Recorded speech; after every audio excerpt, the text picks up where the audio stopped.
پاکستان میں اگر کوئی آدمی وکالت کرنا چاہے، ایڈوکیٹ ہے، میرا بھائی وکالت کرنا جرم نہیں ہے،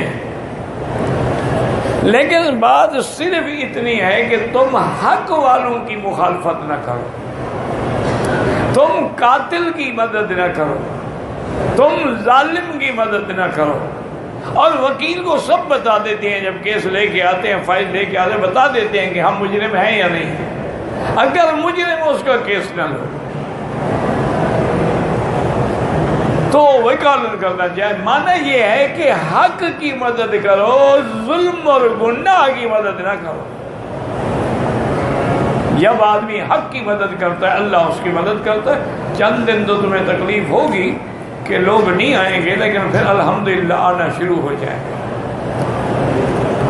ہمارے مدرسے میں ایک مدرسے کے ساتھ ہی ایک دکان ہوتی تھی حجام کی، تو اس کو سمجھایا کہ بھائی بات یہ ہے کہ تیرا پیشہ ہے، کچھ کہہ تو نہیں سکتے، لیکن تم کسی کی داڑھی پہ اس طرح نہ پھیرا کرو، چونکہ داڑھی منڈانا جو ہے یہ گناہ کبیرہ ہے، اور تم اس میں شریک بن رہے ہو، حصے دار بن رہے ہو۔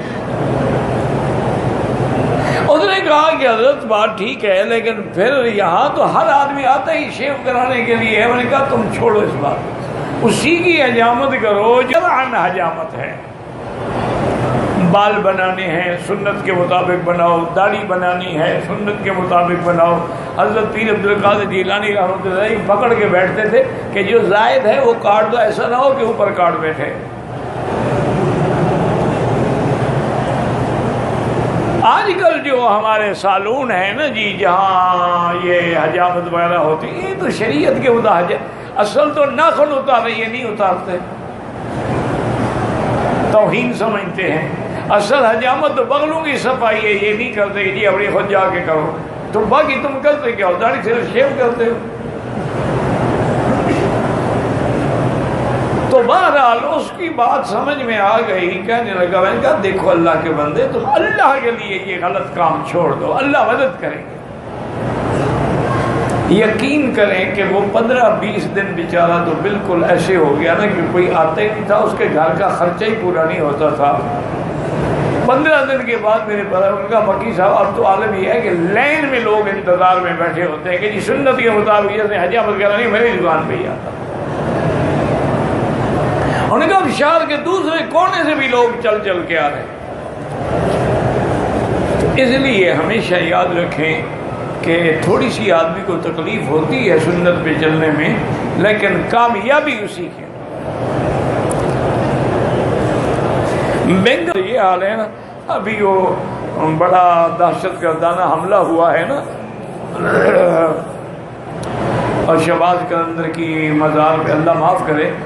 بہرحال یہ حملہ یا بندوں کو مارنا جو ہے یہ بہت بڑا جرم ہے، فساد فی الارض ہے، چاہے وہ کوئی ہوں، مزار پہ ہوں یا مسجد پہ ہوں، انسان ہیں۔ لیکن بہرحال حالات بھی کچھ ایسے ہو گئے ہیں، انا للہ و انا الیہ۔ بھائی وہ تمہارے عقیدے کہاں گئے؟ تم تو سارے ملک سے آئے ہو اس سے مانگنے کے لیے، وہ تو اپنی مزار کو بھی حملے سے نہیں بچا سکا، تم کیا مانگنے آئے ہو؟ 1965 کی جنگ میں اللہ نے مدد کی ہماری، اللہ نے ایک چھوٹے ملک کی مدد کی بڑے ملک کے مقابلے پر، کہ ہمارے شاہین جن کے پاس بالکل عام سے طیارے ہوائی جہاز تھے اور سامنے مقابلے میں جیٹ تھے، لیکن انہوں نے ان چھوٹے ہوائی جہازوں سے بھی ان کا بھرتا نکال دیا۔ تو اس وقت جناب عام یہ حضرات کہتے تھے کہ جی وہ جو قیدی ہوئے نا ہندو پکڑے گئے، وہ کہتے تھے کہ جی انہوں نے ہمیں شکست نہیں دی ہے، وہ تو کوئی بزرگ تھے سبز لباس والے جو ہمارے بموں کو پکڑ لیتے تھے، انہوں نے ہمیں شکست دی ہے، وہ تو بزرگ ہمیں دکھاؤ کہاں ہیں۔ اچھا 1971 میں شکست ہو گئی تو بزرگ سارے سو رہے تھے، کسی نے بھی بم نہیں پکڑا۔ انا للہ و انا الیہ، خدا کے بندے اللہ چاہے تو بدر میں میرے مدنی کو فتح حاصل ہو، اور اللہ چاہے تو احد میں شکست ہو جائے، حضور کا سکا چاچا ٹکڑے ٹکڑے ہو جائے۔ فتح شکست دینے والی اللہ کی ذات، اپنے عقیدے صحیح کرو۔ میرا باپ ہر بات پر لڑائی کرتا ہے، ہم خرچہ وغیرہ بھی بھیج دیتے ہیں، ہر بات پر مرضی ہماری پتہ نہیں کیا ہے کہ ہم لڑائی کے باپ سے کم نہیں، بالکل آپ لڑائی کی وجہ سے، باپ لڑائی کرتا ہے کرنے دو، آپ برداشت کریں۔ وَاخْفِضْ لَهُمَا جَنَاحَ الذُّلِّ مِنَ الرَّحْمَةِ رَبِّ ارْحَمْهُمَا رَبَّيَانِي صَغِيرًا، اور 2 رکعت پڑھ کے دعا مانگا کریں کہ اللہ ہمارے والد کے دل میں محبت ڈال دے، اس کے دل میں رحم ڈال دے، اس کی لڑائی جھگڑے کو دور کر دے، ورنہ آپ باپ کو کسی حال میں نہیں چھوڑ سکتے، چاہے باپ کافر بھی ہوئے تو صرف لڑتا ہے نا۔ ویسے بعض علماء نے لکھا ہے اللہ عالم کہ سورۃ زلزال ہے نا، اذا زلزلت الارض زلزالها واخرجت الارض اثقالها، بس یہاں تک، اذا زلزلت الارض زلزالها واخرجت الارض اثقالها، یہ پڑھ کے اللہ سے دعا مانگے تو جب زمین کے خزانے نکل آتے ہیں تو تیرا قرضہ کیوں نکلے گا؟ تو بہرحال اللہ کی رحمت سے اللہ آسانی فرما دیتے ہیں۔ باقی آج کل حالات ایسے ہو گئے ہیں کہ جیسے بچپن میں سنتے تھے نا کہ وہ لوگ کہتے ہیں کہ القرض مقراض المحبت، قرض جو ہے محبت کی مقراض ہوتی ہے، یعنی محبت ہی ختم، تعلقات بھی ختم۔ اسی طرح کسی فلسفی نے لکھا تھا کہ کسی بڑے آدمی کی محبت کو آزمانا ہے تو اس کو قرضہ مانگ لو، پتہ لگ جائے گا کتنا وہ تم سے محبت کرتا ہے، اور کسی غریب کی محبت کو آزمانا ہے، اس کو قرضہ دے دو، پتہ لگ جائے گا پھر تمہیں واپس دیتا بھی ہے کہ نہیں دیتا ہے۔ تو اس لیے بہرحال اللہ کسی کو بھی دعا کریں، کسی کا رزق اللہ تنگ نہ کرے، ہم اللہ کے عاجز بندے ہیں۔ اللہم صلی علی سیدنا محمد وعلی آل سیدنا محمد کما صلیت علی ابراہیم وعلی آل ابراہیم فی العالمین انک حمید مجید۔ اللہم بارک علی سیدنا محمد وعلی آل سیدنا محمد کما بارکت علی ابراہیم وعلی آل ابراہیم فی العالمین انک حمید مجید۔ یا اللہ یا اللہ یا اللہ یا رحمان یا رحیم یا حی یا قیوم یا ذا الجلال والاکرام، یا ذا الجلال والاکرام، یا ذا الجلال والاکرام، یا الہی الہنا الہ کل شیء، الہا واحدا لا الہ الا انت، اللہم انت المیسر لکل عسیر وانت علی کل شیء قدیر، اللہم الطف بنا فی تیسیر کل عسیر فإن تيسير كل عسير عليك يسير، اللهم يسر أمورنا وأمور أولادنا وأخواننا وبناتنا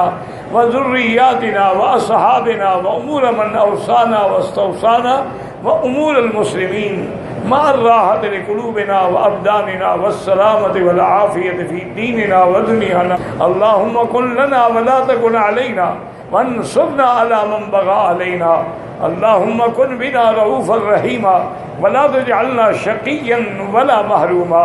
یا اللہ بیماروں کو شفا عطا فرما، یا اللہ ہم سب کی ظاہری باطنی روحانی جسمانی بیماریاں دور فرما، یا اللہ ہمیں شفائے کاملہ عاجلہ دائمہ عطا فرما، یا اللہ بے حیاؤں کو حیا عطا فرما، یا اللہ بے اولادوں کو اولاد صالح عطا فرما، یا اللہ جن کی اولادیں ہیں ان کو صالح بنا، جن کے گھروں میں بچیاں ہیں ان کے رشتے آسان فرما، یا اللہ بے روزگاروں کو روزگار عطا فرما، قرض داروں کے قرض عطا فرما، یا اللہ ہمیں مانگنا بھی نہیں آتا بغیر مانگے عطا فرما، یا اللہ ہم تیرے دروازے پر تجھ سے وہ مانگتے ہیں جو تیرے محبوب حضرت محمد مصطفیٰ صلی اللہ علیہ وسلم نے مانگا ہے۔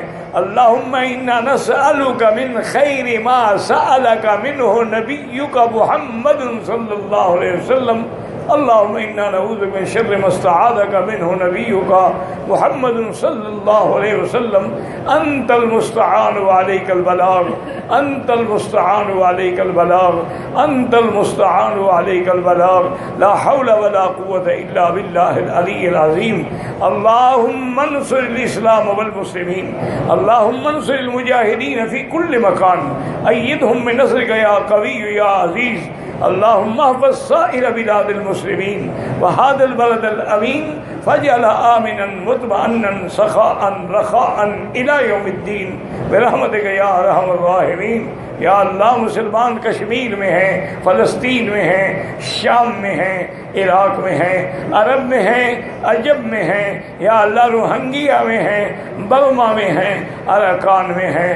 یا اللہ ان سب کی جان مال آبرو عزت کی حفاظت فرما. یا اللہ مسلمانوں کی مساجد اور مدارس اور دین کے اداروں کی حفاظت فرما. یا اللہ دین کے کام کرنے والوں کی حفاظت فرما. ربنا آتنا فی الدنیا حسنۃ وفی الآخرۃ حسنۃ وقنا عذاب النار.